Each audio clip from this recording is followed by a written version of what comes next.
안녕하세요. Thermal Hydraulic and Energy System, The System Lab의 평가대학교 조항지입니다. 저희 연구실 관련해서 간단하게 소개해 드릴 건데요. 저희 연구실은 열 전달과 유체 현상이 복합된 열 수력, 열 유체 현상에 대한 이해를 바탕으로 safe하고 reliable한 에너지 시스템을 설계하는 연구를 진행하고 있습니다. 저는 일단 열 전달 관련해서는 브로드하게 관심이 있고요. 대류, 복사 모두 관심이 있는데 그 중에서 상변화 열 전달, 유체 간의 상변화가 있는 보울링, 컨덴세이션 현상에 대한 관심이 많습니다.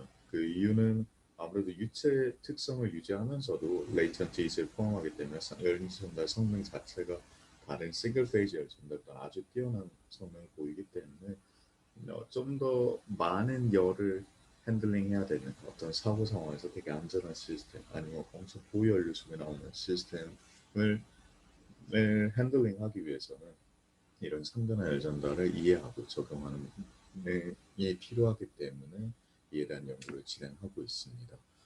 이런 실험적 그리고 개선에 대한 연구를 모두 복합적으로 진행하고 있고요. 최종적으로는 어, 어드밴스된 모델링을 이용하고 시뮬레이션 메소드를 이용해서 좀 더 안전한 원자로 설계에 기여하고자 하고 있습니다. 저희 연구실은 일단 열 유체 현상에 대한 이해를 꼭 필요로 하고요. 많은 학생들이 저희 연구실에 지원할 때 먼저 물어보는 게 원자력 관련돼서 백그라운드가 꼭 있어야 되는가에 대해서 많이 물어보는데 있으면 좋습니다. 하지만 저희는 조금 더 집중하는 거는 열 유체 현상에 대한 이해를 근본적인 이해가 더 중요하고요. 그거에 그걸 배우는 과정이 뭐 기계과든 원자력과든 어떤 방식이든 상관은 없습니다. 단지 열 유체 현상에 대한 이해가 뛰어난 학생들을 저희가 교육시켜서 원자력에 좀 더 안전한 시스템을 만들기 위해 트레이닝 시키고 있다고 이해하시면 될 것 같습니다. 저희 간단하게 세부 내용이 많아서 좀 간단하게 훑겠습니다. 먼저 저희 연구 섹션 중에 하나가 이제 표면 계질인데요. 표면 계질은 이 상변화 열전달이 보울링이라는 현상 자체가 많은 학생들 되게 익숙할 거예요. 우리 부엌에서도 물 끓이고 여름에 그냥 시원한 잠 놓으면 컨덴세이션 생기니까. 근데 그 상변화 열전달되는 현상이 되게 이해가 많이 되어 있지 않습니다. 우리가 흔히 얘기하는 뭐 물은 100도에 끓어요 하는데 100도에는 상변화는 이베퍼레이션은 일어나는데 보일링은 일어나지 않습니다. 버블이 생기는데 에너지가 추가적으로 필요해서 응축도 그렇고요. 그래서 그 모든 현상에 트랜지션이 있고 그리고 열을 줬다고 해서 그냥 막 상변화로 열이 잘 빠져나가는 게 아니라 특히 일정 지점이 되면 더 이상 열도 못 빠져나가는 지점이 발생합니다. 그래서 물에 넣어놨는데도 그 기기가 엄청 뜨거워져 이런 현상이 있기 때문에 그런 상변화 열전달에 대한 변곡점이 여기 보여드리는 것과 같이 있고 이런 부분에 대한 이해가 필수적인데 이런 지점을 바꿀 수 있는 게 표면입니다. 물론 유체의 성격도 많이 바꿀 수 있는데 오퍼레이팅 컨디션이 픽스되면 거의 건드릴 수 없는 거에 반해서 표면은 저희가 마이크로 나노 계지를 통해서 이런 식으로 바꿀 수 있는데 그런 경우에 열 전달 성능 자체가 엄청 뛰어납니다. 그래서 저희가 그 현상에 대한 이해를 위해서 이런 다공성 물질도 만들고 IR 적외선 하이스피드 카메라, 뭐 엑스레이 방사선을 이용해서 펀더멘틀에 대한 이해를 바탕으로 이게 왜 일어나는구나 현상이 응축과 비등이 그 마이크로 나노 구조에서 어떻게 일어나는구나를 이해를 하려고 하고 있고요. 그거를 이제 원자력, 리필 더멀 하이드로릭에 적용해서 좀 더 안전하고 세이프한 시스템을 만들기 위한 연구를 진행하고 있습니다. 이번에 이제 후쿠시마 사고 이후에 개발되고 있는 사고 정확성 해결 요공에도 앞서 말씀드린 것처럼 이제 표면 특성이 변하기 때문에 새로운 물질을 넣어서 만든 시스템이다. 그거에 대한 이해를 앞에서 이해한 내용 바탕으로 이렇게 설계해야 돼요. 라는 가이드라인을 주면서 연구를 진행하고 있고요. 핵융합, 핵융합이 이제 기존 핵보다 엄청 고연료석 시스템이라서 핵융합에 관련 연구, 이제 미래형 인소린 파스트 렉스 SFR 뭐 이런 거에 대한 연구를 진행하고 있고요. 실험과 계산 연구를 좀 복합하려고 노력하고 있습니다. 그래서 시뮬레이션 툴을 개발하고 그거를 최종적으로 실험과 커플링해서 이런 PCH나 시스템 설계를 하는데 적용하고 있습니다. 일단 짧게 저희 연구실 소개해 드렸습니다. 감사합니다.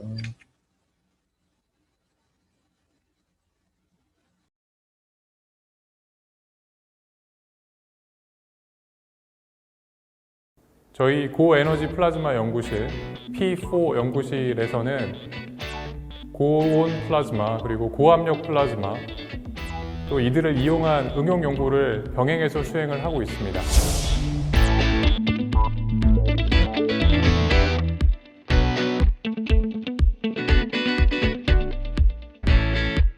이렇게 자기장을 걸어서 고온의 플라즈마 입자들을 가두는 그런 장치가 있어요. 그 장치 안에서 고온의 입자들끼리 서로 충돌 과정을 거치면서 핵융합 반응도 일으키고 그리고 다양한 파동 현상을 일으키는 그런 연구 장치가 있습니다. 저희 연구실에서는 그러한 플라즈마 안에 내부 모습을 촬영하는 영상 카메라를 제작도 하고 그리고 파동 현상을 아주 정밀하게 측정하는 그런 장치들을 만들어서 고온 플라즈마의 물성을 연구해 왔습니다. 고온 플라즈마에서 저희 연구실이 가지고 있는 가장 큰 성과는 이렇게 플라즈마 내부의 모습을 아주 정밀하게 촬영할 수 있는 카메라를 만들었다는 것이고요. 우리가 경험하는 파동의 종류보다 훨씬 더 다양한 파동들이 늘 존재하고 있는데 그러한 이제 다양한 형태의 파동을 정밀하게 측정할 수 있는 또 파동 측정 장치까지 같이 만들어서 플라즈마 물성 연구에 아주 큰 변화를 일으켰다는 그런 성과를 가지고 있습니다. 그리고 고압력 플라즈마에서는 아마 저희 연구실이 세계에서 유일하게 강하게 결합하고 있는 플라즈마를 손쉽게 만들 수 있는 그런 실험 장치를 보유하고 있습니다. 저희 연구실은 물리학과 공학적인 마인드를 가진 학생들이 융합되어 있는 그런 공간이라고 생각하시면 돼요. 그리고 다양한 연구를 하다 보니까 학생들끼리 서로 배우고 가르치는 문화가 강하게 있습니다. 저희 연구실에 오시면 그런 문화 속에서 많은 것을 배워가면서 같이 성장할 수 있다고 믿습니다.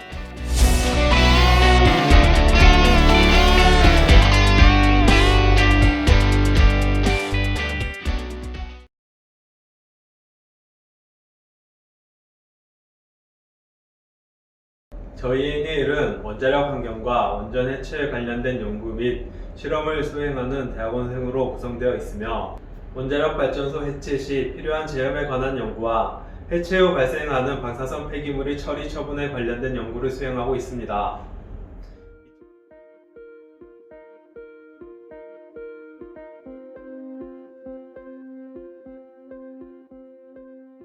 기존의 국내 원자력 환경 분야는 원자력 발전소 운영 과정에서 발생하는 중저준위 방사성 폐기물을 처리하고 처분하는 데 연구 주안점을 두고 있었습니다.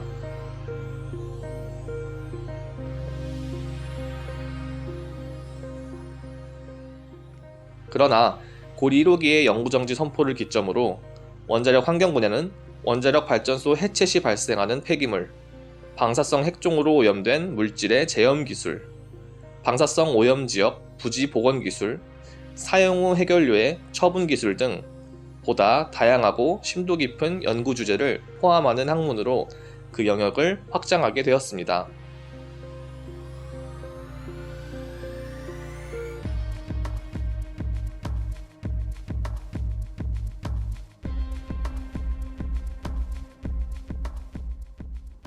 뿐만 아니라 최근 사회적으로 이슈가 되고 있는 라돈이나 일본의 트리튬 해양수 방출과 같은 환경 방사성과 관련된 내용 또한 원자력 환경 분야에서 수행해야 할 핵심적인 연구 주제로 떠오르게 되었습니다.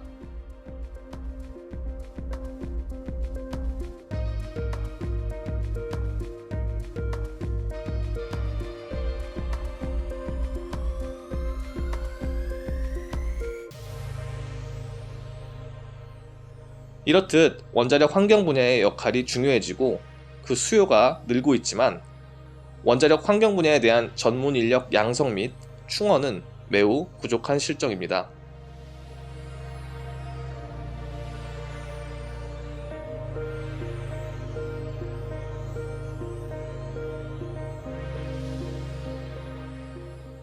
실제적으로 전국의 원자력공학과에서는 원자력 환경 분야와 관련된 학부 커리큘럼은 4년간 한두 개 정도의 과목을 수강하는 정도에 지나지 않습니다.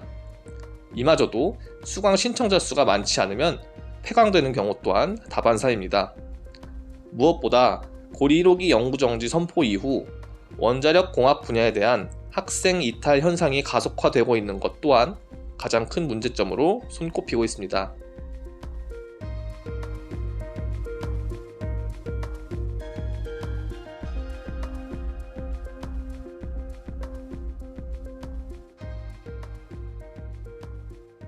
이러한 상황에서 우리 포항공과대학교 첨단원자력공학부 원자력환경연구실은 원자력 발전소를 운영하고 해체하는 과정에서 발생하는 여러가지 방사성 폐기물들을 보다 안전하게 처리하고 처분하기 위한 복합적인 연구를 수행함으로써 원자력 환경 분야가 필요로 하는 전문 인력을 양성하고 있습니다.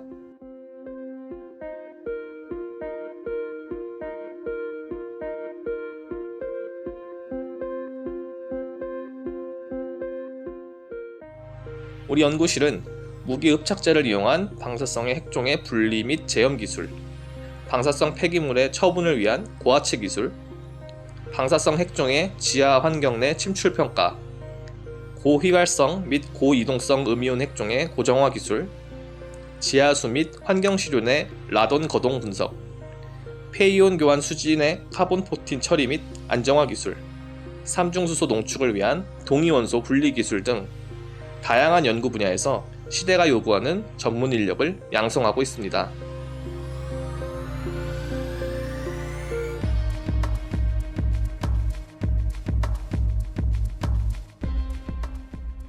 원자력 환경 분야는 아직 학문적으로도 기술적으로도 연구해야 할 부분이 많이 있습니다.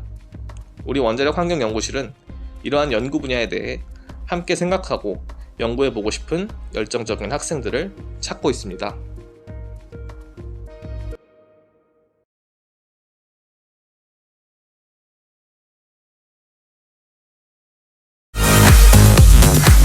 There is a domestic research team which has developed and produced underwater robots that can replace human works.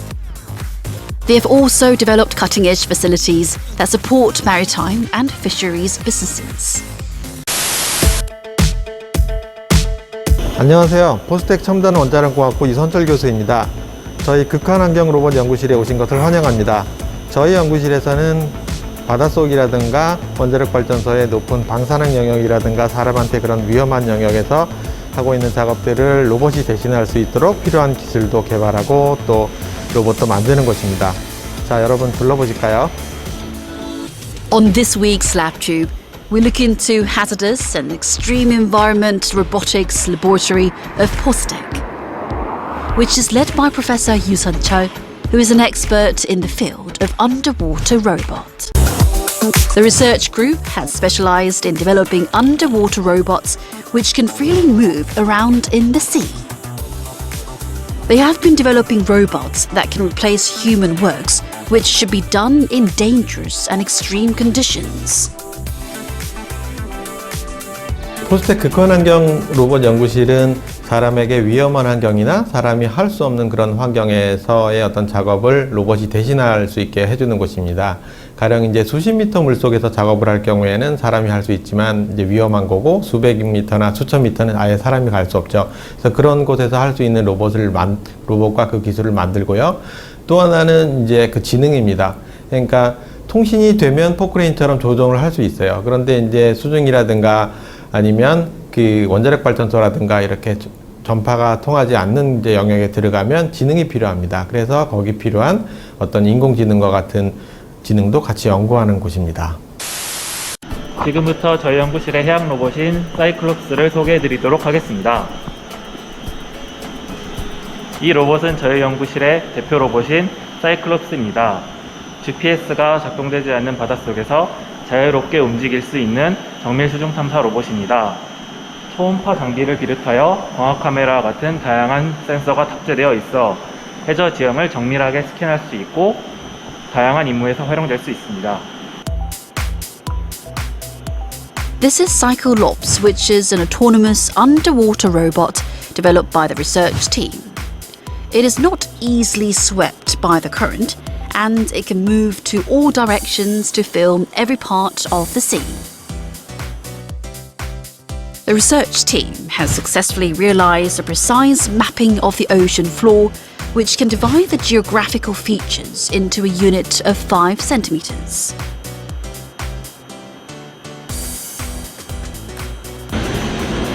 이러한 해양 로봇의 3차원 해저지도 제작 기술과 함께 화학 센서의 환경 조사 기술을 융합을 하면 해양 환경에 대한 장기적 그리고 주기적인 모니터링이 가능할 것입니다. 이러한 모니터링 활동을 통해 바다 사막화와 같은 이상 현상을 조기에 감지하고 대응함으로써 해양 환경을 보존할 수 있을 것입니다. 이 로봇은 에이전트 로봇인데요.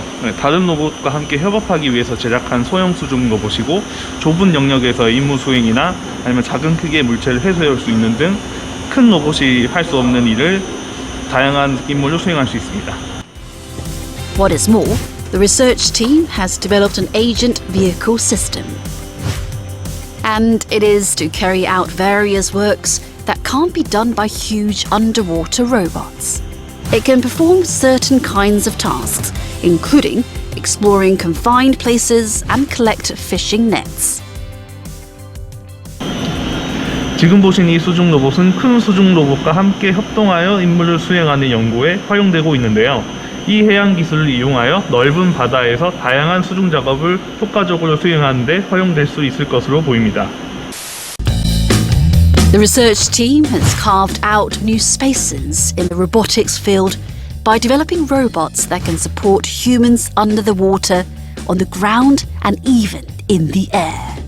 We cheer for Postek's hazardous and extreme environment robotics laboratory, which has led the domestic maritime and fisheries industry by accelerating the industrial development and offering solutions for diversified problems.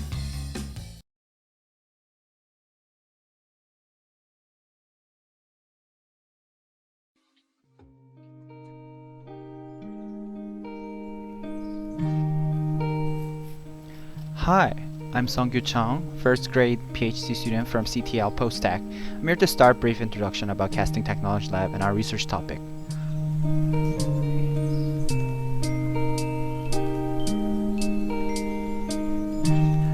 Our advising professor is Jung-Uk Cho.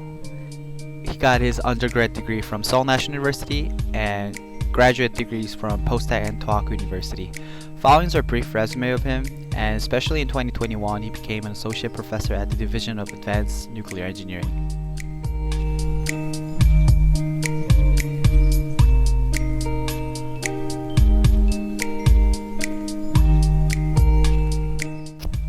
CTL's major research theme is studying about efficient techniques for nuclear waste management. In a specific methods to handle nuclear waste, there are 3 research groups currently cooperating each other. First group develops glass materials for immobilization of high-level radioactive waste. Second group computationally analyze data using machine learning and molecular dynamics simulations. And the last group controls inclusions in oxygen dispersion strengthened steel by additive manufacturing process, which is in a usage of nuclear shielding material.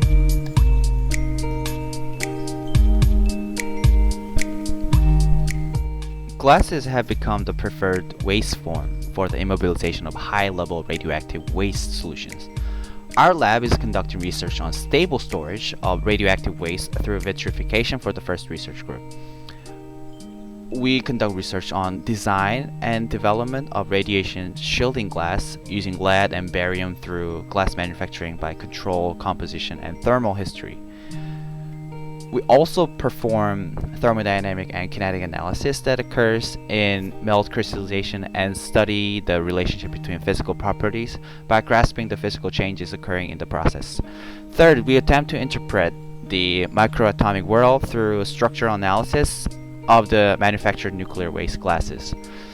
Through this, we aim for an academic approach to confirm the attenuation and shielding performance of gamma rays and neutron rays, with understanding the relationship between the structure and material properties.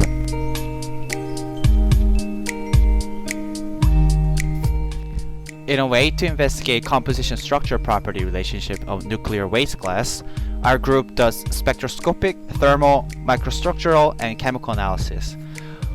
We also have various types of electric furnaces for manufacturing glasses of radioactive waste. For atomic structural analysis of glass, we mainly use spectroscopies and solid-state NMR to analyze it. Molecular dynamic simulations and computational thermodynamic calculations are also performed. We are also using DSC, IET, and LFA to conduct thermophysical property evaluation, and other etc. chemical instruments and microscopies to investigate structural and chemical stability of aluminum borosilicate with glass ceramic structure at the same time. Computer simulations like molecular dynamics and machine learning are utilized in our lab to evaluate and predict the various properties of glass. Chief of all, we are specialized on structural analysis via experimental and numerical calculation of multi-component glass properties.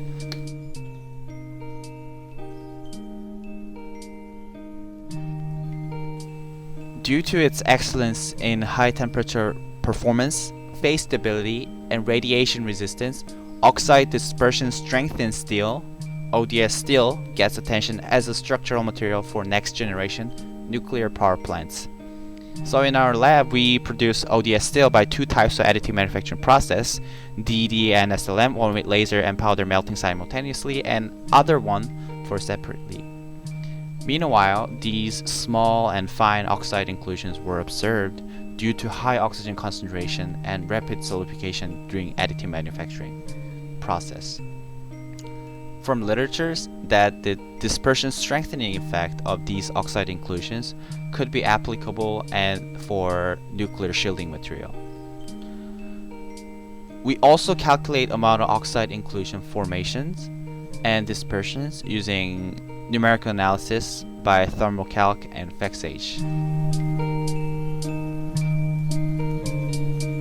And here's a short video for our additive manufacturing process.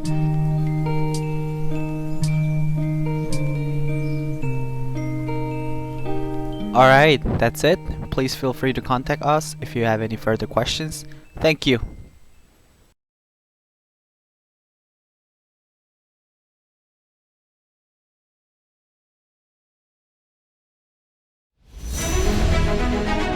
사람들은 가시광선을 통해 사물을 봅니다. 하지만 원자나 분자와 같이 아주 작은 물질은 자외선이나 X선을 이용해야만 볼 수 있죠.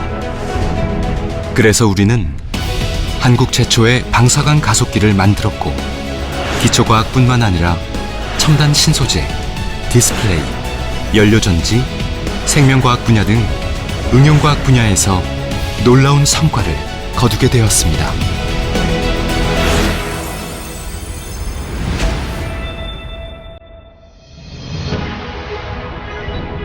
(1994년) 포항가속기 연구소는 고난과 역경을 딛고 국내 최초이자 세계 5번째로 포항 방사광 가속기를 만들어냈습니다. 이후 2011년 방사광 장치의 성능을 100배 개선하는 성능 향상 사업을 성공적으로 완수하고 2016년 미국과 일본 다음으로 세계 3번째 X선 자유전자 레이저를 건설하는 신화를 이뤄냈습니다. 방사광 가속기는 현미경처럼 나노 크기 물질을 보거나 현상을 파악하는 데 활용됩니다. 특히 X선 자유전자 레이저는 펨토초, 즉 눈을 깜빡이는 순간보다 1조 배 짧은 시간에 일어나는 현상까지 분석할 수 있죠. 3세대 방사광은 포항 방사광 가속기의 선형 가속기에서 전자를 발생시켜 가속관으로 쏘아주면 빛의 속도로 가속된 전자가 원형의 저장링으로 들어간 뒤 원형 궤도를 돌며 이극 전자석과 언듈레이터를 만나 생성됩니다. 포항 가속기 연구소의 새로운 빛은 레이저와 같이 결맞음이 우수하고 직선 방향으로 나아가는 성질을 가지고 있어 X선 자유전자 레이저라고 불립니다. 선형 가속기에서 만들어낸 전자빔은 빛의 속도로 가속하면서 빔 압축기에 의해 압축되고 언듈레이터 구간을 지나면서 아주 강력한 X선 자유전자 레이저가 만들어집니다. 포항가속기 연구소는 연간 수천여 명의 과학자들과 새로운 실험을 진행합니다. 매년 세계적인 수준의 우수 SCI 논문을 다량으로 등재하며 발전과 혁신을 거듭한 덕분에 2015년에는 국민이 뽑은 광복 70년 과학기술 대표 성과로 포항 방사광 가속기가 선정되었으며 지속적인 기술력 강화와 이전을 통해 국내 가속기 산업 및 관련 응용 분야에도 높은 기여를 하고 있습니다. 한국 첨단 과학의 심장 포항 가속기 연구소.